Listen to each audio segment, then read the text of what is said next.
Hey everyone, Matt Anderson here. Just wanted to touch on a couple things. I've been asked a lot of questions regarding, hey Matt, how can I start buying a business or looking to buy a business? How can I get into this if I need to work full time to bring in income still to support a side hustle, right? So there's just a couple things here that I'd like to go over that I've implemented myself, and then we can kind of dive into what I've done to get to where I am now, right? So first here is wake up earlier, right? So a lot of people are, like, I gotta get my sleep, I gotta sleep in. It's like, go to bed earlier. Or what kind of sleep do you get? Or what does your going to bed routine actually look like, right? So, I used to get up about 6:30 or so for work, maybe a little bit earlier. But now I'm starting to do 5:30. And sometimes it's earlier than that. And so with that being said, wake up earlier just gives you more time to kind of jumpstart. For me, it's a no-brainer. I got 4 kids and 1 on the way. And so with that being said, it's more quiet time for me, right? Second is during your commute, okay? What are you doing or what are you learning in this process of your side hustle to become more of an expert? What can you implement in your commute, right? So anything hands-free, like audiobooks, trainings. Turn off the radio and get in the habit of turning an audiobook on or some type of training so it becomes your car university, right? Because how much time, depending on which part of the country you're in or where you're at in the world, how much time do you actually spend sitting in a car, right? That could be translated into hours of learning and absorbing information that you can then implement. That's good think time, because after taking in this information, it's great. And a lot of times it's kind of like taking it in with a fire hose, but able to process that, apply it to yourself and your situation, that's where you find those golden nuggets. And that's where you kind of move that needle every day, right? Lunch breaks, weekends, evenings, there's a lot of downtime. What do? I love watching college football. I'm not too much on the professional scene, but college sports, I love watching college sports. But what do I love more? It kind of goes back to the sleep. What do I love more? And how can I shift things around? It's not, I can't make that happen. It's the attitude of, how can I make this happen? So during my lunch break, again, I got on, and I'm talking and I'm communicating with business owners, possible sellers, and also buyers that are interested in these different companies, right?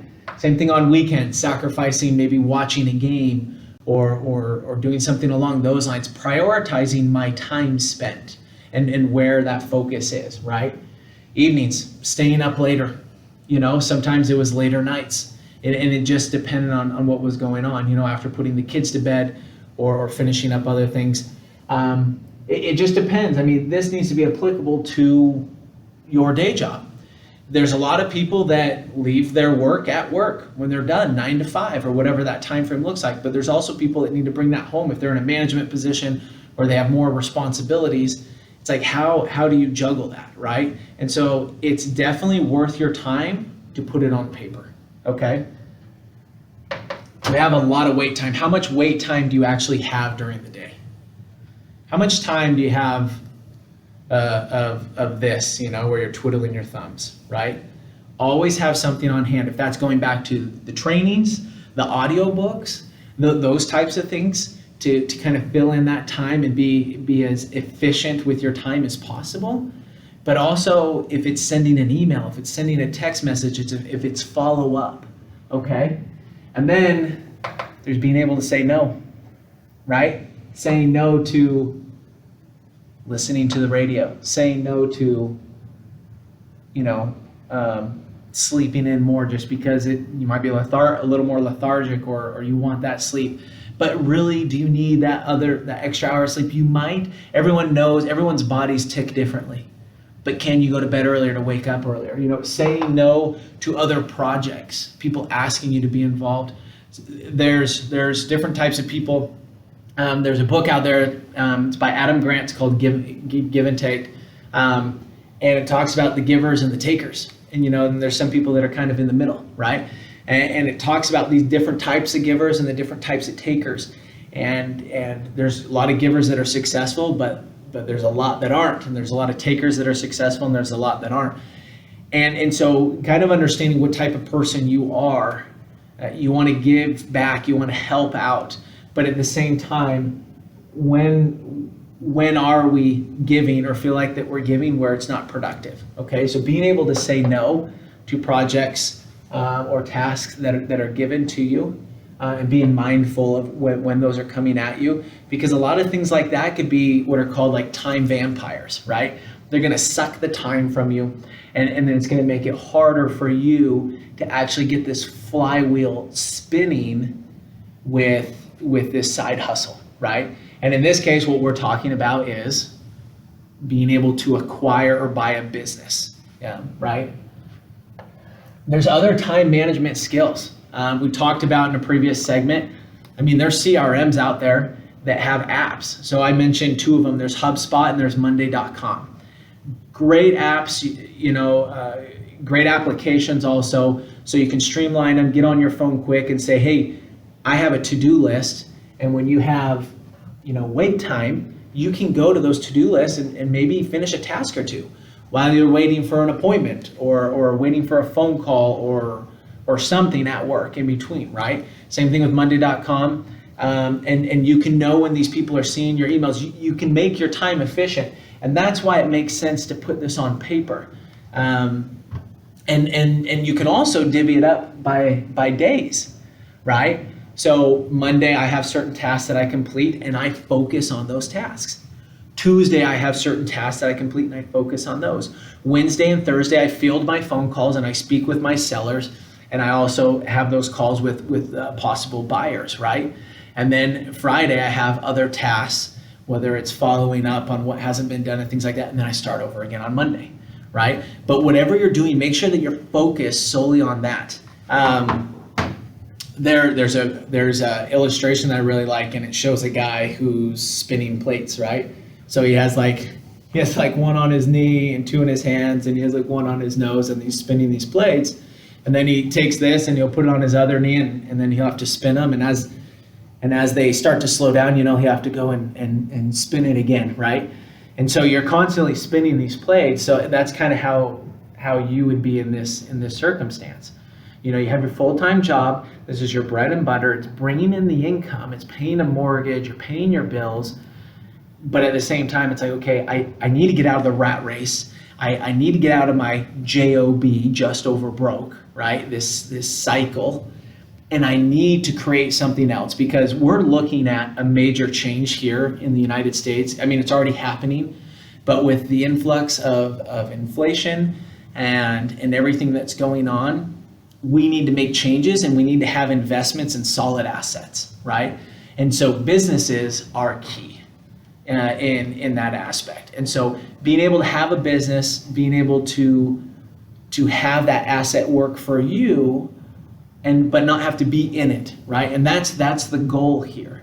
And so with that being said, it's how do we break out of these cycles of dysfunction that we are either born into, thrown into, or conditionally we're put into with past generations, over time. How do we break that for future generations, right? Because the goal is that my children are living a better life than I've lived now, and that I can help create that. And then they can do that for grandchildren, right?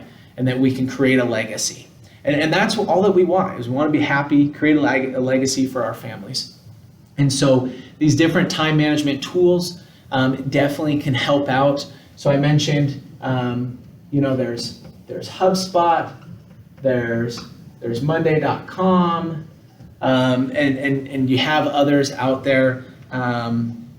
There's Lemlist for sending out emails. There's places for email lists to be able to start talks with business owners, because really we want to get to the meat of the situation and get things going. But what is key and what is crucial is time management and being able to get that side hustle going, so we can then propel ourselves into it, prove the concept, get a sale or buy a business, make it work, And then, and you've also been proving that and proved it to yourself that you can do that, because another thing is we have our personal limitations. But after we've been able to do that, go to the next, then go to the next.